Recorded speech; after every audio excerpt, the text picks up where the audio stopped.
आमिर और राशिद किसानी काम के बायस गांव गए थे, लेकिन अब वो रात में जंगल में फंस गए थे।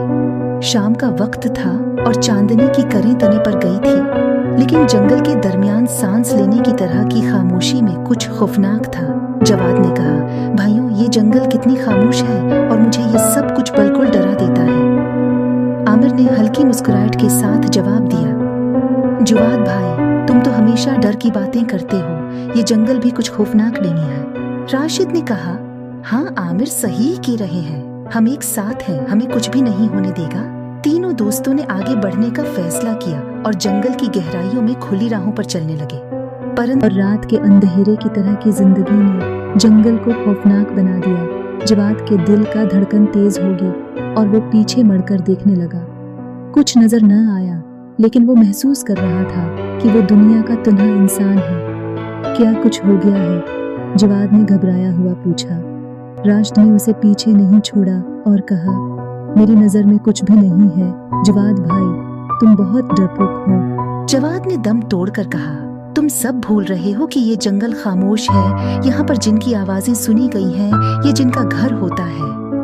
आमिर हंसी में बोला, जिनकी आवाजों पर मोतबर असर करने वाली कहानी तो सरिया छोड़ो जवाद भाई, हम बचपन में तुम्हारी तरह नहीं है। जवाद पे काबू हो गया और अपने दोस्तों को धक्का देकर आगे बढ़ गया।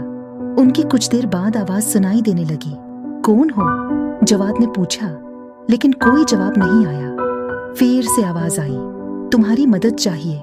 जवाद ने आमिर और राशिद को देखकर कहा, कुछ लोग तो हैं यहाँ चांदनी रात की गहराइयों में। जवाद, आमिर और राशिद ने आवाज सुनी। वो फौरन उस आवाज की तरफ भागे।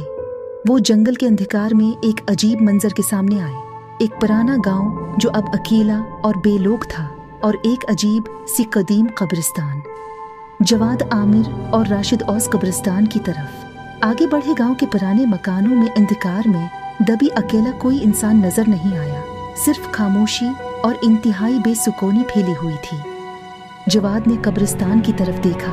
वहां पर कदीम कब्रों की लाइन थी, जिन पर मुतबर तालीमी अलामात ने इशारा किया था। एक कब्र पर लिखा था, यहाँ कुदरत की शकाओं के हैं। आमिर ने शोर के साथ कहा, यहाँ कुछ अजीब हो रहा है, यहाँ पर कुछ तरह की राज छिपा हुआ है। राशिद ने कब्र की तरफ देखकर कहा, हाँ आमिर भाई, ये जगह वाक़ई में खौफनाक लग रही है। जवाद ने एक कब्र को खोल दिया और उसमें एक कुदरती निकमल और चमकता हुआ पत्थर निकलता है। वो दोस्तों ने इस पत्थर को ले लिया और साथ ले गए। कुदरती पत्थर के साथ ले जाने के बाद उनके साथ कुछ अजीब बातें होने लगी। वो गांव के कदीम मकानों में वापस गए और वहां पर एक कदीम किताब की ढेर पाई। किताब खोलकर वो दोस्तों ने उसे पढ़ना शुरू किया और किताब ने उनको एक मखसूस वाकया बताया जो कुदरती पत्थर के साथ जुड़ा था। उनके दिल को खौफ और दीगर अजीब चीजों की तलाश में लग गया। कुछ हफ्ते गुजर गए और दोस्तों के साथ अजीब वाकयात शुरू हो गए।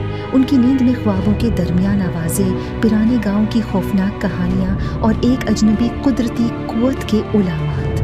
दरअसल उन्होंने एक शैतानी ताकत को आज़ाद कर दिया था, जो कि गांव को मल्ली, और यह शैतानी ताकत उस कुदरती पत्थर के साथ मुंसलिक थी। दोस्तों ने कोशिशों से शैतान को रोका और कुदरती पत्थर की मदद से उसे फिर से कैद कर दिया। जवाद, आमिर और राशिद ने गांव को बचाया और कुदरती पत्थर को एक महफूज जगह पर रख दिया। उनकी खौफनाक कहानी की वजह से उस गांव का सुकून और इल्म वापस लौट आया। ये कहानी हमेशा के लिए उनके दिलों में बस गई और उनके दिल में डर की बातों की बजाय उम्मीद, मोहब्बत और दोस्ती की गर्म जोशी की आवाजें फैल गईं। इसी मजीद रोमांचक और दिलचस्प डरावनी कहानियों के लिए हमारे साथ जुड़े रहे और हमारे चैनल को सब्सक्राइब करना ना भूलिएगा, ताकि आपको लेटेस्ट अपडेट्स वक्त पर मिलती रहे। शुक्रिया।